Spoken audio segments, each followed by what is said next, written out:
পানের দোকানে পুলিশ নজর রাখবে যাতে যেটা আমাদের এখানে ব্যান্ড হয়েছে সেটা বিক্রি হবে না।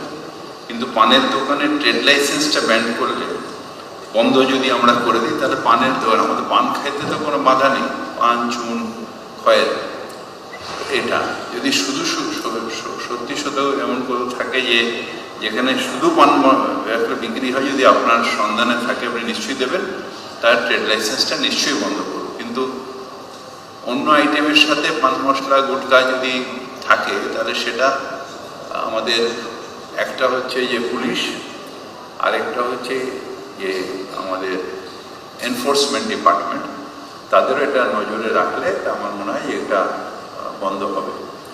যদি আমাদের কোথাও কারোর নজরে পড়ে নিশ্চিতভাবে আমরা পুলিশকে বলবো যথাযথ কেস দেওয়ার জন্য। এটা তো অ্যাকচুয়ালি কলকাতা পৌরসভার এমনি ডাইরেক্টলি কিছু করার নেই।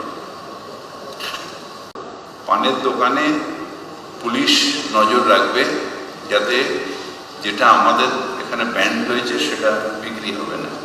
কিন্তু পানের দোকানের ট্রেড লাইসেন্সটা ব্যান্ড করলে, বন্ধ যদি আমরা করে দিই, তাহলে পানের দোকান, আমাদের পান খাইতে তো কোনো বাধা নেই, পান চুন খয়ের, এটা যদি শুধু সত্যি সত্যি এমন করে থাকে যে যেখানে শুধু পান বিক্রি হয়, যদি আপনার সন্ধানে থাকে আপনি নিশ্চয়ই দেবেন, তার ট্রেড লাইসেন্সটা নিশ্চয়ই বন্ধ করুন। কিন্তু অন্য আইটেমের সাথে পান মশলা গুটকা যদি থাকে তাহলে সেটা আমাদের একটা হচ্ছে যে পুলিশ, আরেকটা হচ্ছে যে আমাদের এনফোর্সমেন্ট ডিপার্টমেন্ট, তাদেরও এটা নজরে রাখলে আমার মনে হয় এটা বন্ধ হবে।